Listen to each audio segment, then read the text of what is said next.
Why does pushing harder make people resist even when you are right?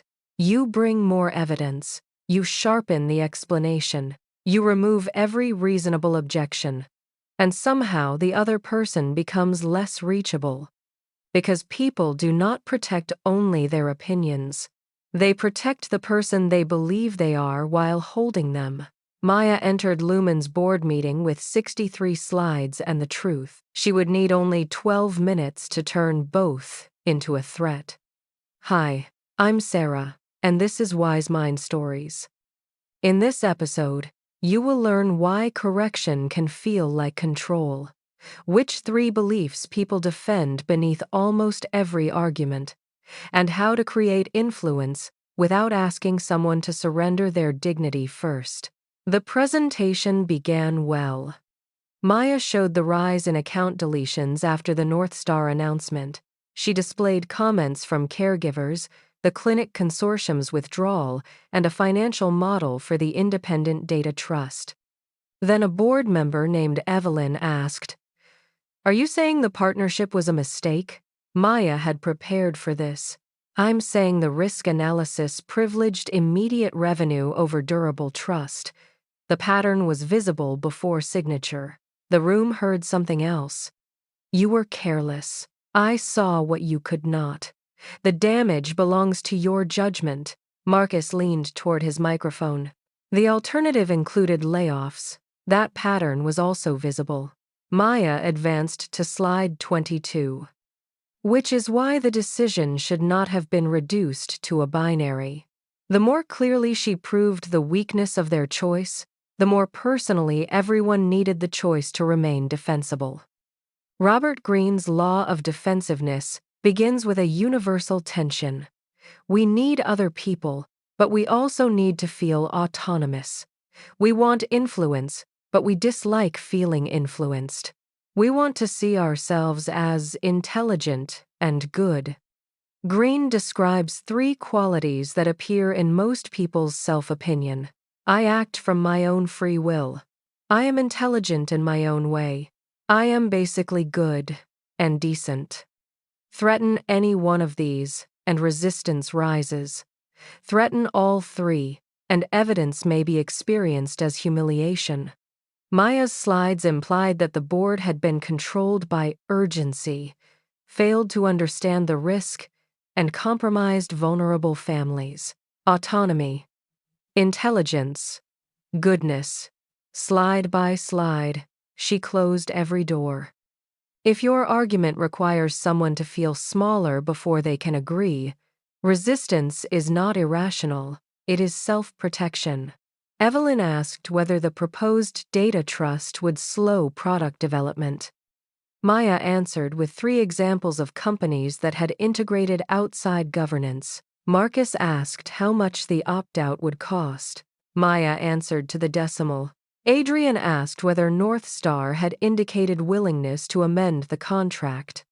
Maya said, "They have not been asked with a unified position." The sentence placed responsibility back in the room. At the end, the board voted to delay the proposal. Maya closed her laptop. "What additional information do you need?" Evelyn said. "This is not an information problem." Maya thought the words proved the board was political. In fact, they were the most accurate sentence spoken that day. Greene's historical model for influence is Lyndon B. Johnson. Long before the presidency, Johnson became a formidable political operator by studying what mattered to individual lawmakers, their insecurities, ambitions, backgrounds, and need for recognition. He could let another person speak, reflect their values, and frame movement in a way that preserved their sense of agency. This does not make every use of influence noble. Greene's laws are often morally neutral tools. Purpose matters. But the psychological lesson is clear. People open when they feel seen and secure, not when they feel conquered. Influence often works in the opposite direction from display. Less focus on your brilliance, more attention to the other person's inner world. Let them be the star of the conversation. Let the idea connect to values they already claim. Allow genuine choice. The shortest path into a closed mind often begins by respecting the door. That evening, Maya found June at the piano playing the same 4 bars and stopping before the difficult section. "Your wrist is too tight," Maya said. June played again. "You are rushing because you're afraid of the high note. Slow down." June stopped. "I'm helping," Maya said. "I didn't ask. I can hear the problem." "Then don't listen." June closed the piano hard enough to make Daniel look in from the hall. Maya felt herself preparing the case for parental authority. Practice mattered. Avoidance became habit. She had paid for the lessons. Then she remembered the board. Autonomous. Intelligent. Good. June wanted to choose how to approach the music. She wanted her own ear respected. She wanted not to become bad or lazy because one measure frightened her. "Do you want help, company, or privacy?" Maya asked. June looked suspicious. "Privacy." Maya left. 10 minutes later, the difficult measure came through the wall. Slowly. Then again. The lesson was not that Maya's technical observation had been wrong. It was that accuracy did not create permission. The next morning, Maya changed her approach to the board. She began with individual conversations, not secret pressure. Curiosity. She asked Evelyn why she had joined Lumen's board. Evelyn described caring for her older sister through cancer and watching hospitals lose information between departments. She wanted families to have leverage inside systems that treated them as paperwork. Maya did not mention the data trust. She asked, "What would make a governance model strong enough to give families leverage without making Lumen unable to operate?" Evelyn spent 20 minutes designing the principles. 3 of them were already in Maya's proposal. But now they were connected to Evelyn's identity as an experienced protector of both mission and enterprise. With Marcus, Maya began differently. "You protected 32 jobs when the rest of us were speaking abstractly," she said. "I treated that as short-term thinking. It was not. It was a real moral cost." Marcus's shoulders dropped. Maya continued. "What financial guardrails would let us protect those jobs and make dependence on North Star decrease each quarter?" He opened a spreadsheet. "Validation is not flattery when it identifies something true. It is not surrender." Maya did not pretend the contract was harmless. She confirmed the good intention and competence people needed recognized before asking them to examine the unintended result. Greene recommends becoming a deep listener, infecting others with a calm mood, confirming self-opinion, allaying insecurity, and sometimes using resistance rather than colliding with it. Ask advice. Let people articulate the change. Connect action to a larger identity they value. This is persuasion through alignment rather than force. There is an ethical line. If you confirm a false self-image only to exploit someone, you may gain compliance and damage trust. If you use empathy as camouflage, you become Theo. The durable form of influence requires finding what is honestly respectable in the other person and building from there. At the second board meeting, Maya presented only 8 slides. Evelyn introduced the governance principles. Marcus introduced the financial guardrails. The clinic consortium's director joined by video. Maya did not ask her to endorse the proposal. She asked what power caregivers would need in order to trust it. The director requested 2 changes. The board debated them, then approved both. The data trust passed unanimously. Maya had not made her original case smaller. She had made the room larger. The emotional reversal was this.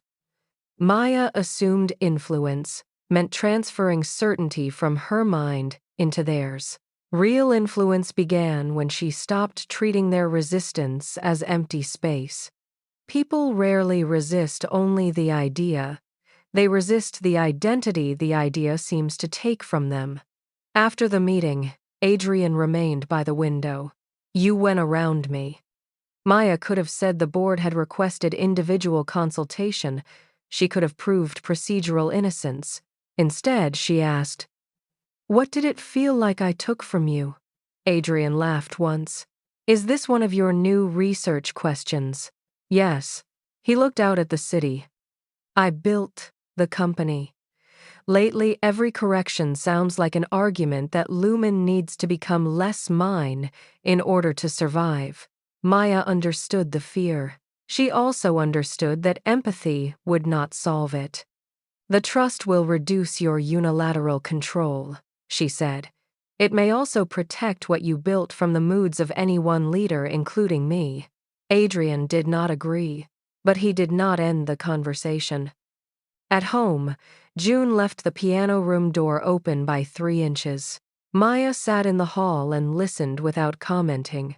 The hardest conversation was with North Star. Its partnership director, Colin, heard the phrase, "independent data trust," and immediately said, "We cannot outsource our contractual rights to a committee." Maya's prepared response described governance precedents and reputational risk. She did not use it. "What does a successful partnership say about North Star?" she asked. Colin frowned. "That we improve care while respecting members. And what would make the trust look like proof of that, rather than a limit imposed on you?" The question did not produce agreement. It produced design criteria. North Star wanted reliable timelines, protection from arbitrary public attacks, and a clear boundary between oversight and operations. Lumen wanted caregiver power, visible data practices, and meaningful exit rights. Some interests conflicted. No technique erased that. But once both sides could remain intelligent and decent inside the conversation, bargaining became possible. This exposes the difference between influence and manipulation. Manipulation hides your aim, uses another person's self-image as a lever, and treats their choice as an obstacle. Ethical influence makes the aim visible, respects refusal, and searches for genuine overlap. Greene's strategic language can tempt readers to focus only on results, but influence that destroys the conditions for future trust is merely short-sightedness wearing social skill. Maya also practiced what Greene calls the flexible mind on herself. She wrote her own self-opinion at the top of a page. "I am the person who sees difficult truths early." Then she listed evidence against it. She had missed the consent fear, trusted Theo, chased Solace, signed North Star. The exercise did not make her incompetent. It loosened the identity enough that disagreement no longer had to threaten her entire value. To influence others without being influenceable is fantasy. The same respect for autonomy, intelligence, and goodness must include a willingness to revise ourselves. The practice for today is the autonomy sentence. Before offering advice or persuasion, say, "You know this situation better than I do from your side. Would you be open to one observation, and then tell me what I am missing?" The sentence protects choice, respects intelligence, and assumes good faith. If the person says no, respect the answer. A technique that ignores consent is not influence. It is pressure wearing polite clothes. I'm Sarah, and this is Wise Mind Stories. Subscribe and stay with us. Maya has learned to soften resistance in others, but she is still preserving a careful image of herself, responsible, patient, necessary, good. The next crack will not come from the board. It will come at home, when June says one sentence that exposes how much anger Maya has hidden beneath competence, and how often the hidden part has been making decisions anyway. Next episode teaser. Maya has changed how she speaks, but not yet what she refuses to feel. The anger she calls pressure, the ambition she calls responsibility, and the resentment she calls exhaustion have not disappeared. They have only learned to leave the room before she notices them.